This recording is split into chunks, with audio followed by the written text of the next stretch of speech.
continuing on in this series, I want to talk today about how I started cooking real food.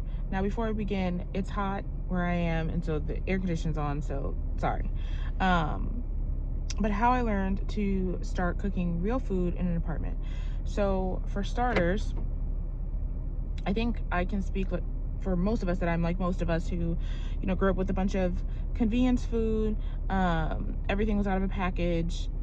Nothing The most that I think was done was maybe chopping an onion, and even then there was a way to get chopped onions eventually.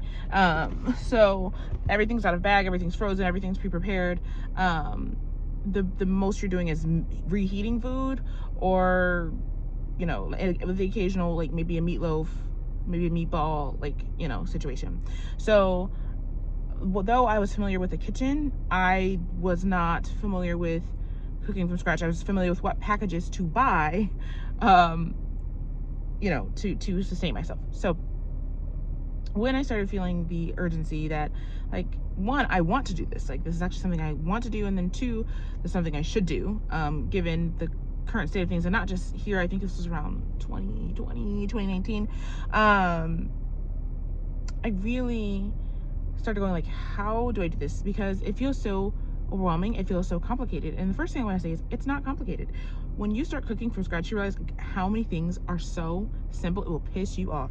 Like, how many things are like 2 ingredients, how many things take like 5 to 10 minutes, like, that you actually weren't saving any time or energy or effort buying. Now, there's some things that are, but most things very simple, repeats of the same ingredients, like, very simple. So I think that's one mind adjustment.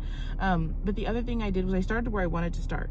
So you always let yourself get pulled in a direction that you want to get pulled in. So I remember one of the first recipes was the tzatziki chicken, like, a meal, and it just sounded so good. And so I was like, okay, I'm gonna go out and get the ingredients. And I remember I had never had anything like that before in my life, and it was so flavorful, it was so good, from making the yogurt sauce to making, or the tzatziki sauce, right, to flavoring the chicken, to making the pickled onions, to everything. I just could not believe the flavor profile. So I made it again for my family, loved it. So then I started making bread. I found like a 2 or 3 ingredient bread. I made that. And then from that point, I was starting a garden. So I was like, okay, let me experiment, like, making, now, in African American community, like, making green beans and greens and stuff is pretty normal. But I was like, let me experiment with making my fresh, green beans, using fresh green beans from my harvest. So basically figuring out ways to use the harvest. One of those was basil. So I made pesto. Again, in my culture, it's not very normal to eat things like pesto, at least in my time. I'm 28. So exposing my family to, like, herbs and things like that was actually something that was very, very new. And I know that sounds crazy, but it's not just isn't. There's a long history behind that, and yes, it does include slavery. I don't want to get into it today, but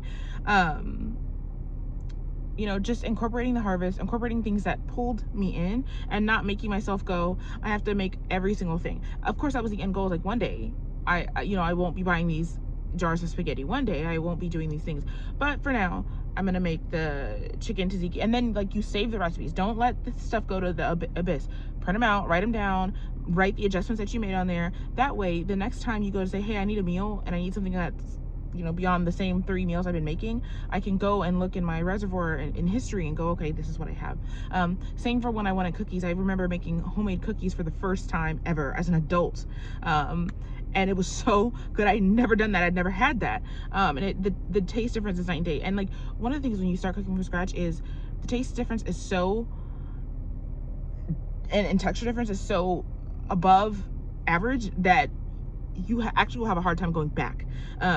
You actually will start missing out on things. I'm not buying the Toll House cookies here. Like, I'll just rather not have it because it doesn't taste good. Even the clean ingredient stuff at the grocery store has this, like, weird little taste. So when you make it from home, like, you'll just notice the big difference, especially when you start growing the food. There definitely is a huge taste difference in the vegetables and fruits and things like that. So I would say start with where you are. You can keep those goals in mind that, hey, I would like to be self-sufficient, I would like to make most of my food from scratch. But when things pull at you, do not let that voice that says, no, you can't do this, or no, that's too much, or blah blah blah, discourage you. Go ahead and act on it, and then move accordingly in that way, and then allow yourself to do the next thing and next thing and next thing. So just because, let's say if you're making pasta, you may not be able to make a whole year's worth. It's still worth the effort to make today's pasta and then a little bit extra. It's still worth having that little handful. So I hope this helped you. Until next time.